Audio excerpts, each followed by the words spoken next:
Hi, geometry. So this is pages 12 through 15 in our packet. And if you missed in class, we took a moment and wrote in a few lines, and then the students in class figured out what was missing. So pause this video and write down on your page 12 the things that I have handwritten into each proof, and then come back to the video. Welcome back. So let's get started on the proof on the left. Step 1 from page 10 is for us to mark what we're given. So in the given, it says L is the midpoint of JN. So it doesn't really look like it, but L is a midpoint. So I'm thinking back to Unit 1, and I'm trying to think what a midpoint does. And by the definition of a midpoint, I know that it splits a segment in half. It splits it into two congruent parts. So actually, I know that JL is congruent to LN. So if L is the midpoint, it's just made two congruent segments because that's the definition of a midpoint. That's what it does. It splits a segment in half. The rest of the given says that JM is congruent to NM. So let's mark JM and let's mark MN. So step 2 from page 10 is now we mark what we know. And we're looking for our vertical angles or alternate interior angles, or in this case, our reflexive line. ML is congruent to itself. It's in both triangles. So step 3, I look at my diagram and I figure out why the two triangles are congruent. Well, I know that I have 3 sides of one triangle congruent to 3 sides of another, so they are congruent by side, side, side. I'm now ready to write my proof. We always write the given first. So L is the midpoint of JN. And then the second part of the given is JM congruent to NM. So now the next 2 lines, just so you know, could technically be in either order. But since it says definition of a midpoint as the reason, my statement should have something to do with L being the midpoint. Well, what did I figure out because of that? Well, I figured out that JL was congruent to NL. The 2 halves on either side of L were equal to each other. That's the definition of a midpoint. By the way, if you were doing this on your own, you'd be finding all these reasons down below. So L is the midpoint is on line 1, that was the given. JM is equal to NM, that was the other part of the given. JL is congruent to NL, that was definition of a midpoint. I've wrote reflexive property. I've also wrote side, side, side in there. So we're kind of winding down. So the reflexive property. Well, the reflexive property is how I said my side, that's ML or LM. It's how I said it was congruent to itself. So technically, although down here it says LM is congruent to LM, you could write ML congruent to ML. The order doesn't matter as long as it matches. This is a reflection. I can reflect the triangle on the left across ML, and it lines up with the triangle on the right. It's not a rotation. So M goes to M, L goes to L. I'm not going to switch my letters. And my last statement is always what I was trying to prove. So triangle JLM, I'm just copying it from above, is congruent to triangle NLM. And that was by side, side, side.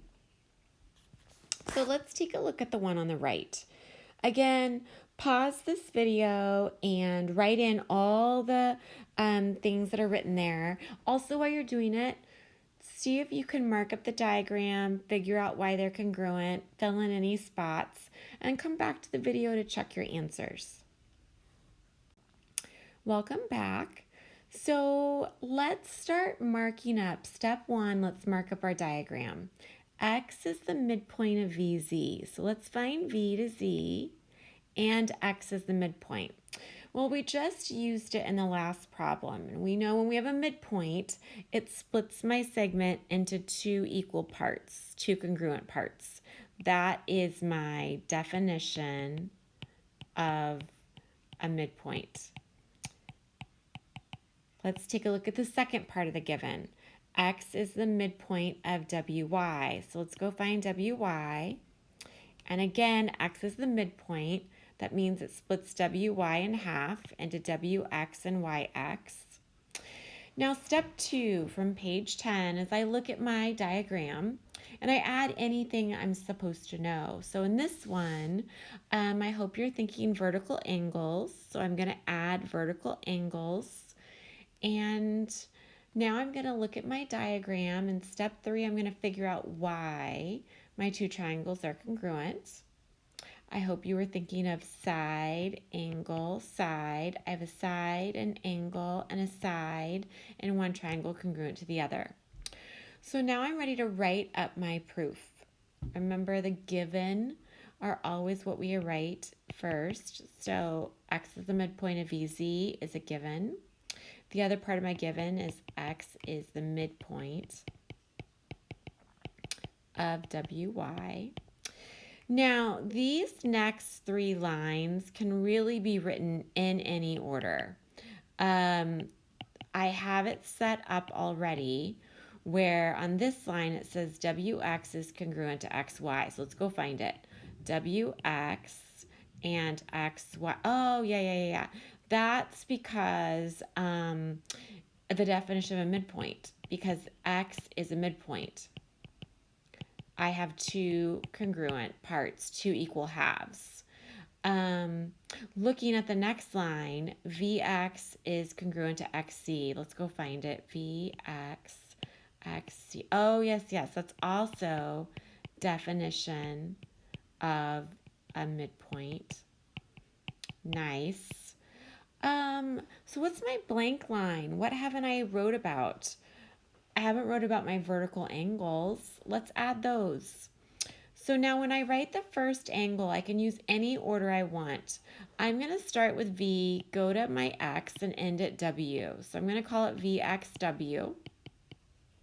And so it's congruent to, if I start with V, I have to start with Z on the other side. They correspond, and I have Z, X, Y. And that's because vertical angles are congruent. I also want to mention down here, they order the letters in a different way. If you had used the hints at the bottom and wrote WXV and YXZ, that's perfectly fine. Just remember the second time you write it, you have to match the order of the first time. So I'm now down to my last step, which is always what I was supposed to prove, and that was side, angle, side is what we decided. So let's take a look at the next page. On page 13, I'm just going to do the second one with you. So if you could take a look at the given, let's mark up what it says. PQ is congruent to ST, so let's mark that. Okay, that's interesting. QR is congruent to TR, so let's mark that. Okay. And R is the midpoint of PS. So if R is the midpoint of PS, then what am I supposed to know from that? Well, I'm supposed to know that it splits it in half. So PR is going to be congruent to RS because it's a midpoint. Definition of a midpoint. So at this time, I'd like you to pause the video and I'd like you to fill in all the missing parts of the proof, including the reason why the two triangles are congruent, and then come back to the video and let's check your answer. Welcome back. So the 3 lines of your given technically can be written in any order. I just went with the order it was listed up above. Then, what was the part we hadn't mentioned yet? Well, it was the blue 3 tick marks. It was my PR congruent to my SR because my R was a midpoint. So PR is congruent to SR, definition of a midpoint. And now I've got 3 congruent sides in both triangles. So my reason is side, side, side. Remember, when you write what you're supposed to prove the last step, you simply copy it exactly as written. And that was side, side, side. So let's go on to page 14. So let's take a look at the one on the left. So let's start this one by doing step 1. Let's mark the given. So it says AC bisects BAD. So let me get a highlighter. Go find BAD. It's this large angle right here. And go find AC. It's this segment right here. So it says that AC is bisecting BAD. That means AC is an angle bisector. It's splitting my angle in half, and both halves will be equal to each other. This is the definition of an angle bisector, and we looked at it for the first time last week on Thursday or Friday, whatever day you're in, on page 10. So notice then what it says. So this means that it's also then bisecting BCD, the angle on the other side. So then both those little angles are also congruent, again, by definition of an angle bisector. So now step 2, I look at this and I decide, what else do I know that I should mark? And that would be my reflexive side. So step 3, I look at this and I decide why my triangles are congruent. Hopefully you're thinking of angle, side, angle.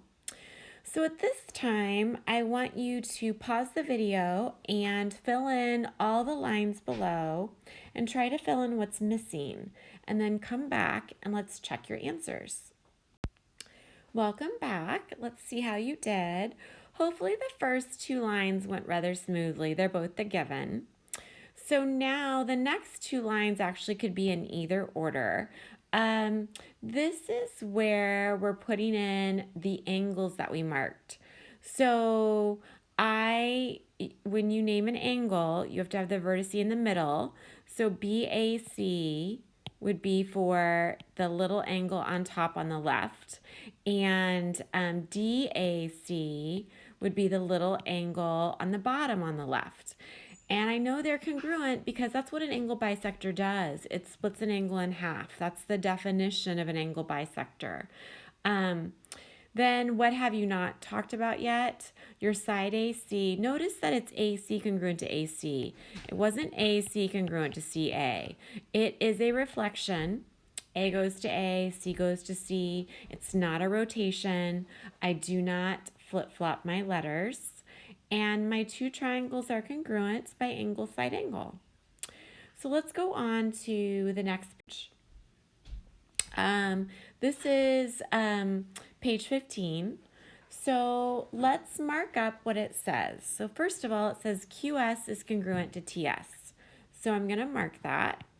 And then it says R is the midpoint of QT. Well, I've done that enough to know that that means that QR is congruent to TR, and that's going to be because of definition of a midpoint. Step 2, I marked the things I should know. Well, that would be SR, congruent to SR, and that is because of the reflexive property. So now I'm ready to figure out why my 2 triangles are congruent. Hopefully you notice you have all sides marked, so it's side, side, side. But this proof is a little different, and if you weren't in the classroom, then we haven't really talked about it yet. This proof doesn't end on 2 triangles are congruent. This proof ends with 2 angles are congruent. So whenever I end with 2 sides congruent or 2 angles congruent, it's going to be a CP-CTC proof. CP-CTC we learned at the very beginning. It means corresponding parts. These 2 angles are my corresponding parts of congruent triangles. That's what's going to be in the line above it, are congruent. So you have to have 2 triangles congruent first by side, side, side, side, angle, side, angle, side, angle, angle, angle, side, or HL. And then you can use CPCTC on any of the other 3 parts that haven't been labeled. So I'm going to ask you to pause this video, write in everything that you see if you can fill in the rest of it, and then come back to the video. We're going to check your answers and we're going to talk more about this CPCTC. Welcome back. So let me grab a highlighter because I want to talk about a few things. So hopefully you got the first 2 lines, the given and given. So now definition of midpoint. This is when you have to look and see what is that R doing? Well, it's splitting these 2 segments into 2 congruent parts. So now I'm going to say they're congruent. So QR is congruent to my TR. So now what's not listed? Well, this congruent side isn't listed anywhere. Notice that I have SR congruent to SR. Notice that they had RS congruent to RS. It doesn't really matter which way you write it, but notice that they did not flip-flop the letters. You do not have SR congruent to RS, for instance.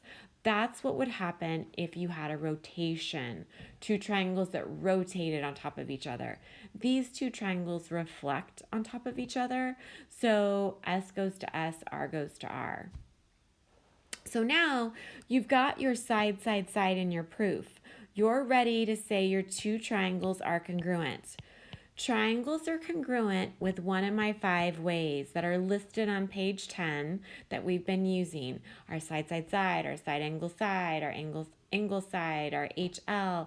Do not use CPCTC if you're going to say 2 triangles are congruent. That's not where it goes. Once you say that the 2 triangles are congruent, we know the other 3 parts. Well, what are the other 3 parts? Well, angle Q corresponds to angle T, and they're now congruent by CPCTC. This little angle S at the top and the angle S on the other side are also now congruent by CPCTC. And finally, angle R is congruent to angle R, also by CPCTC. Basically, the other 3 things that weren't marked yet are now congruent. And you can say any of the 3, and the reason will be CPCTC. So in this problem, they asked for RQS, which is my little single arc, and RTS, which is my little single arc, and that is by CPCTC. I hope this video was helpful, and I'll see you in class.